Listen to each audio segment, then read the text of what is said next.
오늘의 이슈입니다. 정부가 5G AI 시스템 반도체에 4조 7천억 원을 투자하겠다라는 소식을 가지고 오셨는데요. 자, 이에 이현석 전문위원은 계획이 실천되는지 확인이 필요하다라는 전략 갖고 오셨습니다. 일단 뉴스로만 봤을 때는 상당히 반가운 소식이었습니다. 정부가 4조 7천억 원이나 이렇게 대규모 투자를 5G 그리고 AI 시스템 반도체에 투자하겠다라고 얘기를 했는데 저는 이 얘기가 나와서 사실상 관련주들이 이렇게 오르지 않을까라고 기대를 했단 말이에요. 근데 생각보다 좀 잠잠하더라고요.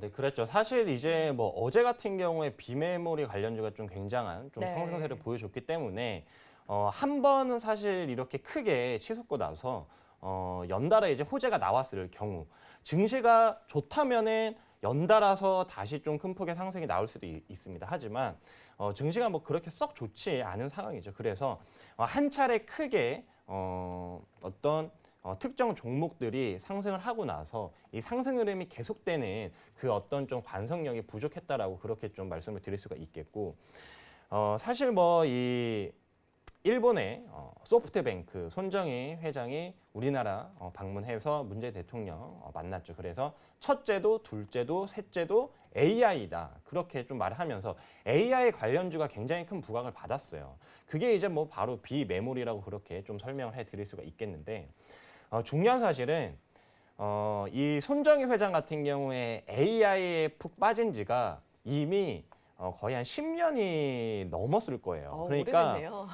이전부터 AI를 굉장히 많이 강조하신 분인데 우리 주변을 둘러보면은 자율주행차조차 아직 안 됐습니다. 그쵸. 근데 어떻게 이 AI가 우리 지금 코앞으로 왔다라고 그렇게 좀 생각을 할 수 있겠습니까?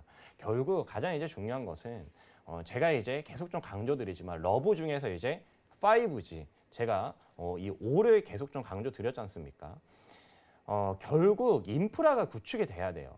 여러분들 컴퓨터가 사람처럼 뭐 어떤 사물들을 보고 걸어 다니기 위해서는 기본적으로 인간의 뇌처럼 빠르게 어떤 정보를 수집하고 그걸 처리할 수 있는 능력이 있어야 되는데 통신 기반 인프라 구축이 안 되면은 자율주행차도 그렇지만 AI도 상당히 좀 힘듭니다. 그래서 결국은 일단은 뭐다? 일단은 5G 인프라 구축이 되고 나서 그 다음에 더 먼 미래를 봐야 되지 않을까 저는 그렇게 생각을 좀 하고 있고요.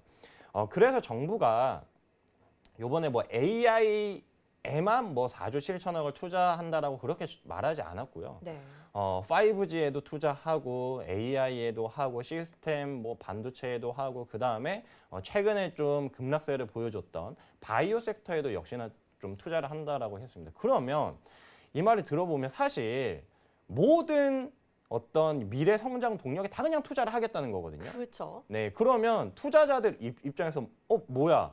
4조 7천억 원을 투자한다라고 하는데 그냥 다 투자하네? 그러면 나는 도대체 무슨 종목 사야 되지? 그렇죠. 그래서 오늘 바이오도 낙폭과대에 따라서 좀 크게 반등을 했고 뭐 그리고 비메모리도 썩 그렇게 나쁜 흐름을 보이지는 않았고 그리고 뭐 5G 섹터 같은 경우에는 이전부터 뭐 너무 많이 올랐으니까 일시적인 좀 조정을 겪었고 그래서 결론적으로는 이러한 어떤 투자 소식이 들린 다음에 계획은 사실 누구나 할 수 있는 거잖아요. 근데 이 계획이 어떻게 이제 실천으로 옮겨지는지 이 과정에 저는 좀 가장 우리 많은 투자자분들이 핵심적으로 좀 봐야 될 그런 이제 부분이 아닌가 좀 그렇게 좀 말씀을 드릴 수가 있겠습니다. 네, 일단 정부 정책이 나오기는 했지만 이 투자금을 또 어떻게 이제 시작을 할 것인지에 대해서 조금 더 초점을 맞추고 조금 더 구체적으로 봐야 될 필요가 있겠다라고 말씀을 해주셨습니다. 참고해 주실 필요가 있겠고 아까 방금 말씀을 해주시긴 했는데 이 5G 섹터 같은 경우가 그동안 많이 오르다가 오늘 좀 조정을 받았잖아요. 그러면서 조금 이제 걱정하시는 분들이 늘어나고 계시더라고요. 이제 끝난 거 아니냐. 그도 그럴 게 그동안 너무 많이 올랐으니까 그런 걱정이 들 법도 하거든요. 네, 맞습니다.